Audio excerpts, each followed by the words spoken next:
Whoa! Oh! Ah! Screw this, that was horrible. What's up, Karate guys? It's Nishan Sensei back at it with another kick video. I'm a double black belt Shotokan Karate, and in today's video, I'm going to be giving you guys 3 ultimate and crucial tips for drastically improving your spinning hook kick in martial arts. Now, let's get started. Tip number 1 for improving your spinning hook kick is to make sure you're turning on the ball of your front foot, all right? And not your whole foot, all right? Now, why is this important? Now, I will actually these 3 tips I'm going to be giving in this video, I've already addressed a bit in my spin hook kick tutorial that I posted about a month ago. So make sure you click the card in the top right corner to check that out first, right? Anyway, back to what I was saying. So, what a lot of people do, which technically isn't wrong, but also isn't very correct in terms of efficiency either, I guess, if you want to put it like that, is they turn on the whole foot, all right? So this includes the heel and like the top of your foot, right? So like that, right? Now, this is so inefficient, not only because it isn't fast, compared to just taking a little turn or a step on the ball of your foot, but also it's creating a lot more friction, all right?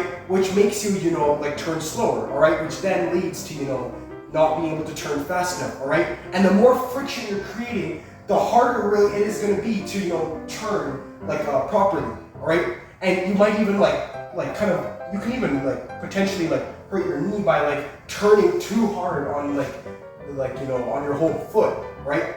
So make sure that you're turning on the ball of your foot. All right, and tip number 2 for improving your spin hook kick is to make sure that after you turn on the ball of your foot, and then drop the heel, you rotate to a side kick chamber, all right?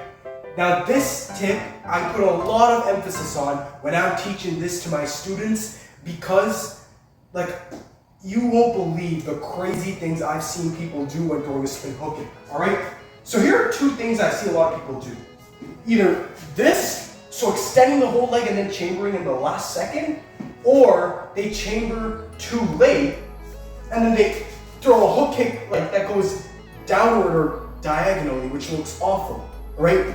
So you chamber a side kick, not only so that now when you throw the hook kick, you can get the whole target, but also because when you do that, then you're also creating good technique. So if you're doing this for demonstrations, and even it's important for sparring, you can show people that, wow, okay, yeah, so not only do you have speed, but you also have proper technique.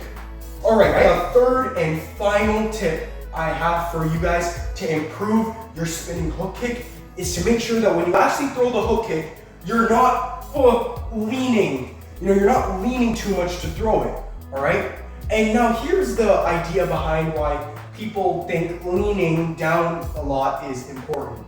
It's because they think leaning down more is gonna result in a higher kick, which to some extent is true. At the same time, it's not very efficient. It's even if you want to get a high kick. And here's why. 2 reasons. 1, when you're leaning down too much, not only is this gonna lead to a lack of balance, but also you're gonna lose eye contact. And eye contact is obviously very important in sparring, especially if you want to land the kick, all right? Because if you can't see properly what's in front of you, you're gonna have a pretty good chance of missing your target, which is what you do not want, all right?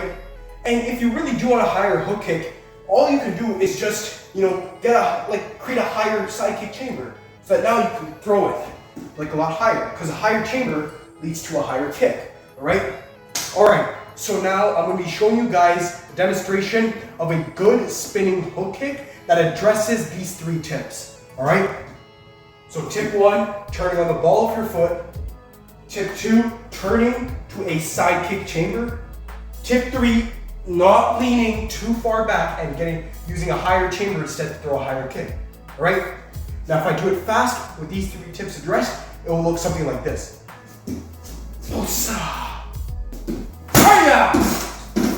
Thank you guys so much for watching this video. Please make sure that if you haven't already, make sure you subscribe to my channel for more kicking tips, kicking tutorials, and other martial arts technique tutorials I post every week. So make sure you stay tuned once you hit the subscribe button and click here to check out my latest video. Arigato.